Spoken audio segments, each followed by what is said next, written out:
समस्त धर्मों के व्यक्तियों को सूचित किया जाता है। कथा का शुभारंभ है जहाँ जहाँ आप आचार्य सभी ऋषि पधारे और आज भागवत कथा का विषय है सभी ऋषि पधारे जैसे कार्य ओम श्री राधे श्री राधे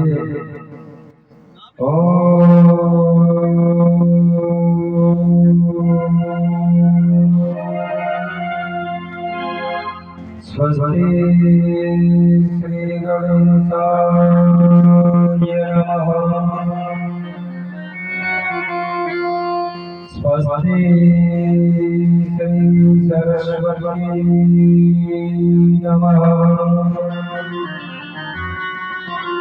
स्वस्ति श्री गुणसाय नमः। बेस कदम भारीपन कम करो थोड़ा। स्वस्ति श्री गुरुचरण कमलेभ्यो नमः। भगवति भगवत भगवन्त गुरु चतुर्नाम हुए तेरे पद बंधन किए नासत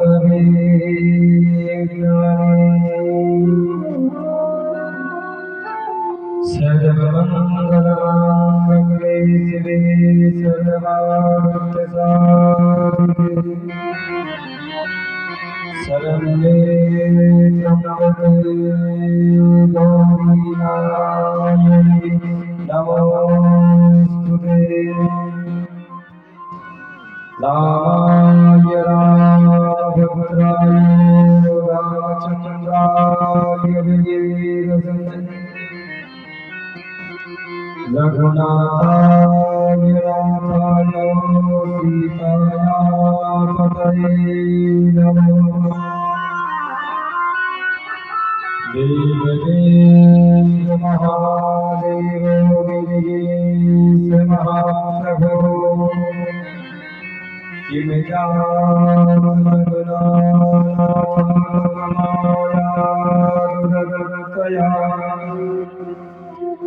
अतुलित बलधाम स्वर्ण शैलावधीयम् धनुज बल विशालम् ज्ञाननामावगम्यम् सकल गुण निधानम् वानराधीशम् रघुपति प्रिय भक्तम् नाथजातम् नमामि। ध्येयं सदा परिभवग्नविष्टदो तीर्थास्पदं श्रीविरञ्जनतं शरणं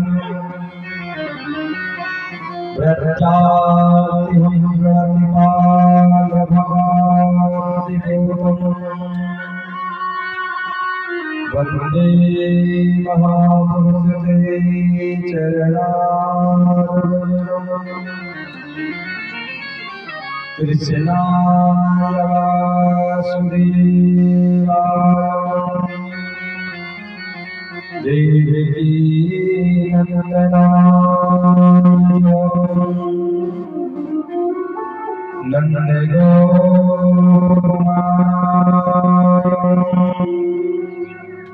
श्री गोविंदाय नमः। यं प्रभजन्तमवेदमवेदजत्यं द्वैपायनो विदहितातरयाजुभव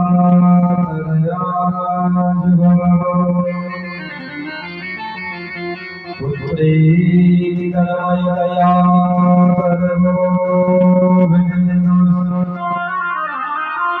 सर्वसर्वभूतहृदयं मुनिमानतोऽस्मि।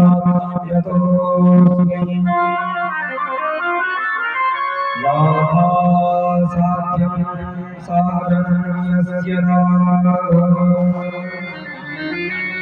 मंत्रो राधायत्रदात्री चरा सर्वमंगला जीवनं यस्य राधा राधा वाचकं जय हो वज्राज गिरिवासुरी मोर मुकुट गिरिधारी की जय ललिता देवी विशाखा जय सुकुमार श्री राधिका प्यारी की जय जय जय श्री राधा जय जय रमण किशोर जय गोपी गिरिजोर प्रभु जय जय माखन चोर वृंदावन के वृक्ष को न जाने कोई दान दान और पात पात पे इंदिरा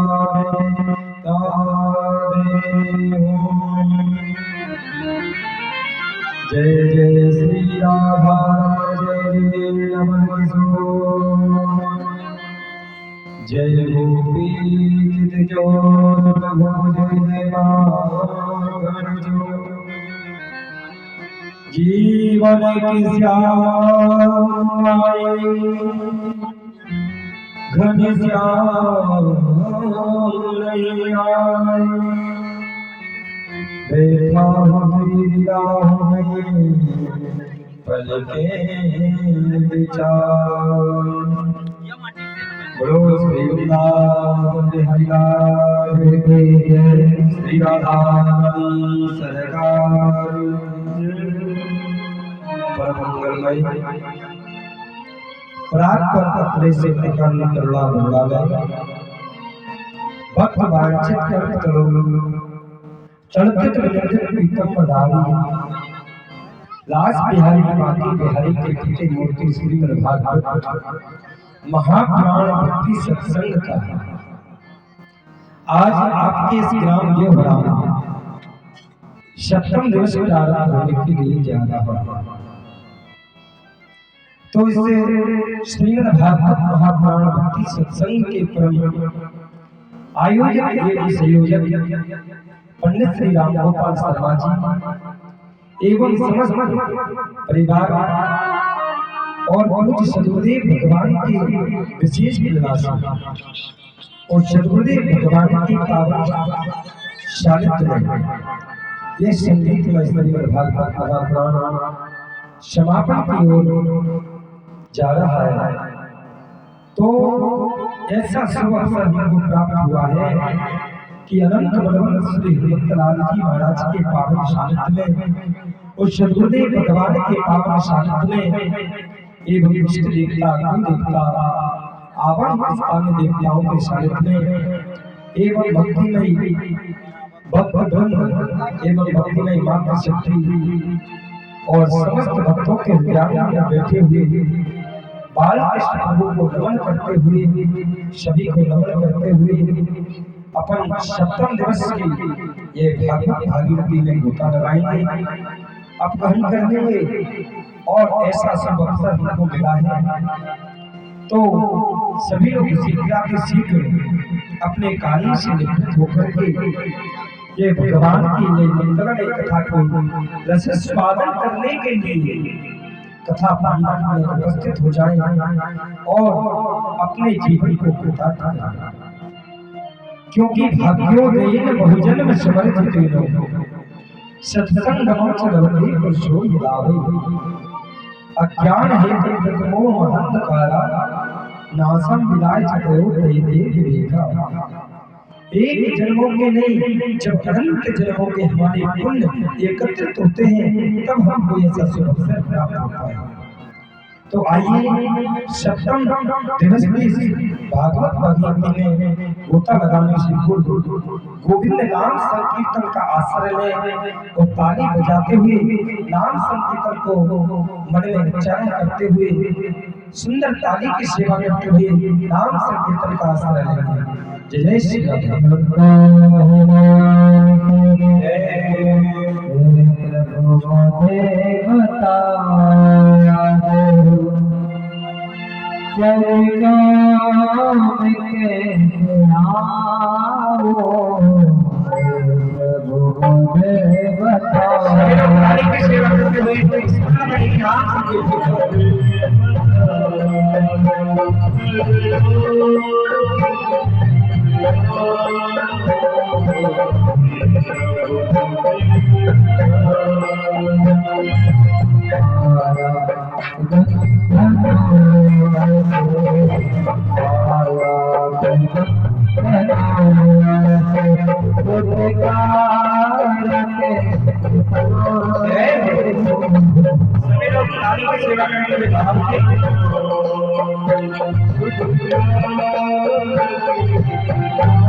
Thank you.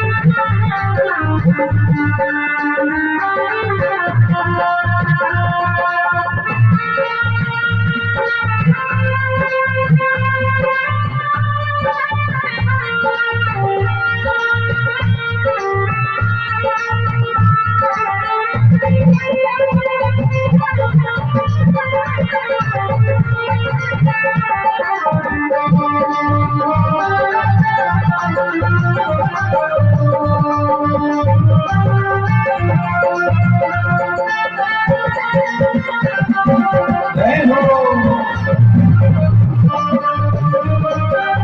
आके हरिलाल की जय हो।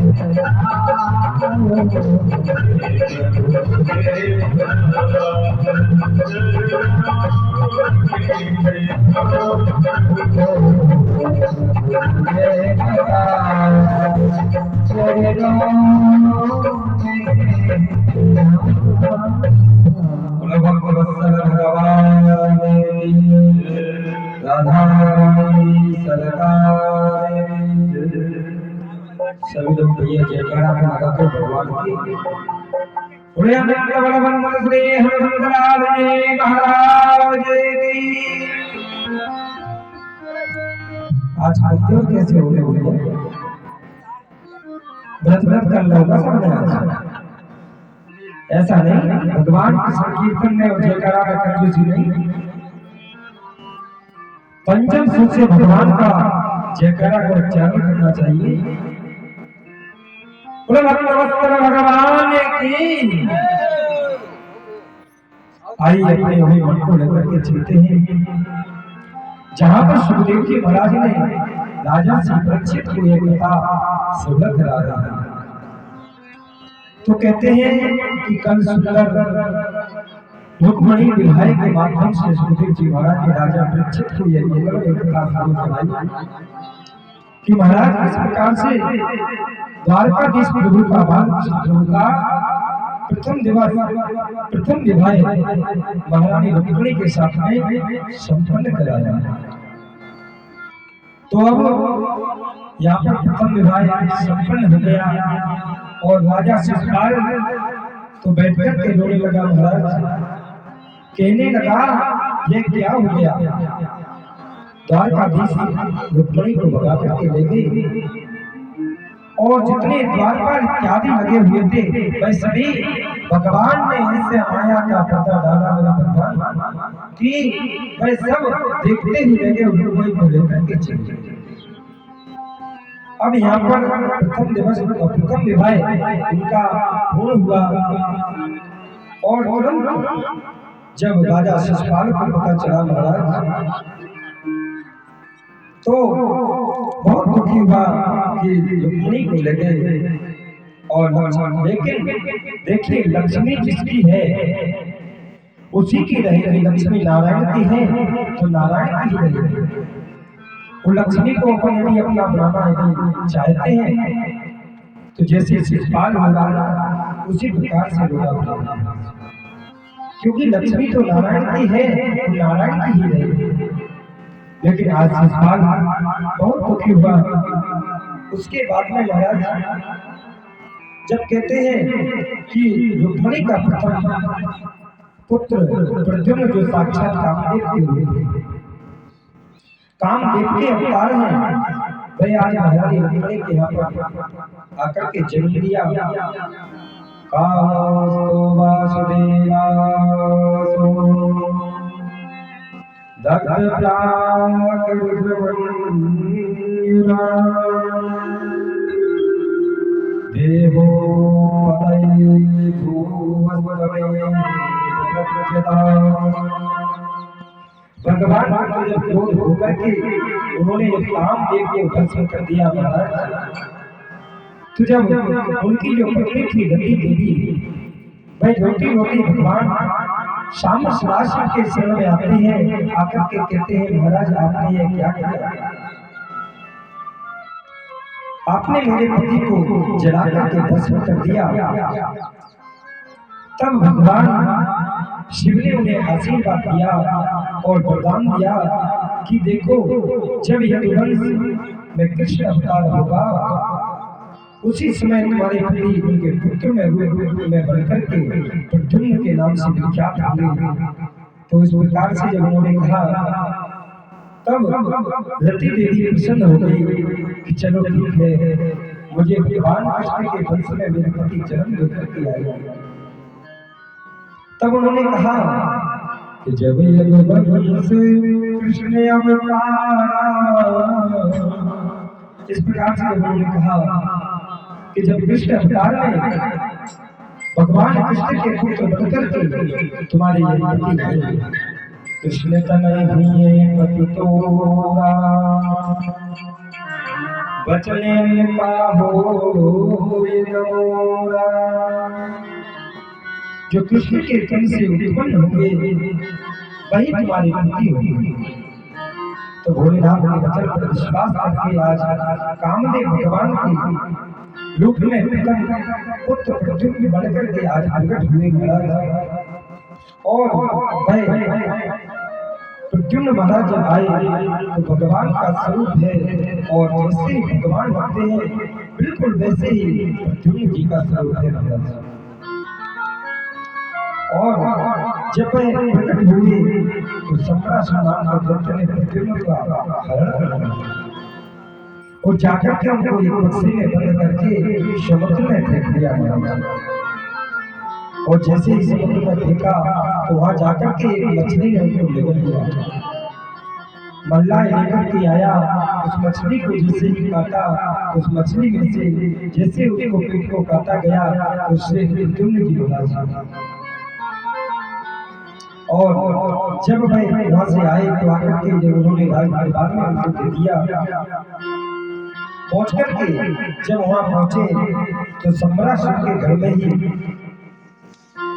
पहुंच गए और जाकर के उनका लालन पोषण उन्होंने किया। तो तब नारद जी महाराज को पता चला कि महाराज कि काम की पत्नी जो रति है, भाई रति को भी जाकर के उन्होंने सावधान कर दिया कि तेरे पति को जाकर के संभालो और छठ देश में जाकर के जो मैं कामदेव की जो पत्नी रति थी वे सम्राट से वहां जाकर के वहां पर जाकर के उनकी नौकरी करने लगी। वो जाकर के वहां अपने पति की सेवा करने लगी, पालन पोषण करने लगी। नतिन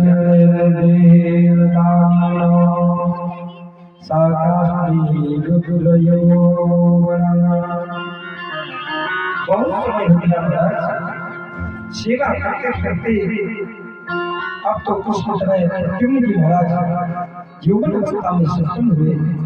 लेकिन जब सेवा करते करते रति के मन में और अलग प्रकार के भाव प्रकट होने लगे महाराज।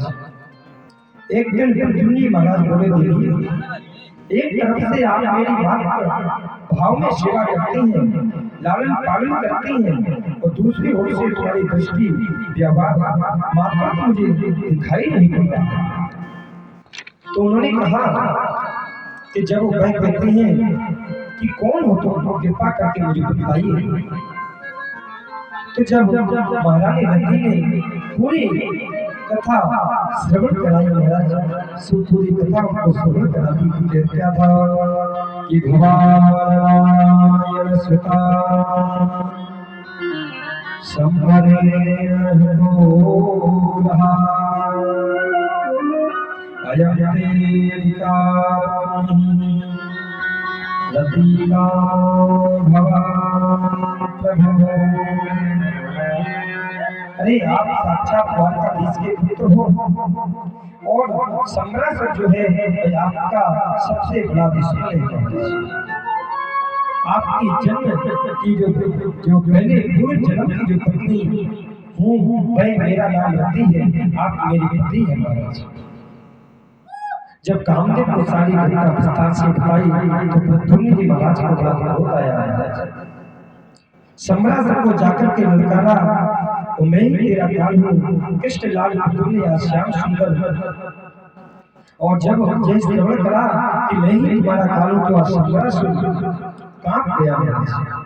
मेरा काल मेरे ही घर में आकर के इसका पालन पोषण हुआ। उसके बाद महाराज जब जाकर के ललकारा तो दोनों में भयंकर युद्ध हो गया। महाराज सैन्य शक्ति के साथ सम्रासुर का प्रद्युम्न जी ने श्रृंगार कर दिया और रति के साथ अपनी द्वारका के लिए वापस चले गए। अब जब महारानी रुक्मिणी को जब पता चला कि मेरा जो पुत्र हुआ था मैं आज सम्रासुर के यहाँ से सम्रासुर का वध करके आज मेरे यहाँ पर आया, सुंदर आरती सजाई और सुंदर स्वागत किया। सुखदेव जी महाराज कहते हैं राजा परीक्षित, प्रभु की और भी विवाह हुए लेकिन उनकी कथा मुझको आपने श्रवण नहीं कराई महाराज। सुखदेव जी महाराज बोले राजा परीक्षित वह सुनिए। तो सुंदर रुक्मिणी महाराज ने सुंदर अपने पुत्र प्रद्युम्न और अपनी बहू का स्वागत किया। स्वागत करके आज जब सुखदेव जी महाराज पूछते हैं महाराज आप यह भी मुझे श्रवण कराइए कि और महाराज के द्वारकाधीश के और भी विवाह हुए हैं। बूढ़े महाराज एक नहीं हुए, उनके विवाह हुए 16,108। तो बूढ़े महाराज उनका वर्णन करके मुझे कृपा करके श्रवण कराइए कि भाई कैसे हुए। तब कहते हैं कि आसी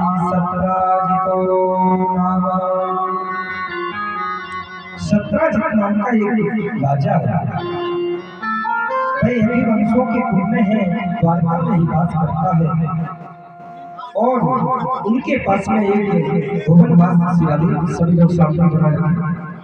तो जब उन्होंने जब यह सुना कि वहां पर राज करता है उसको भुवन वास करके आराधना उन्होंने की, तो उनको एक मणि दी।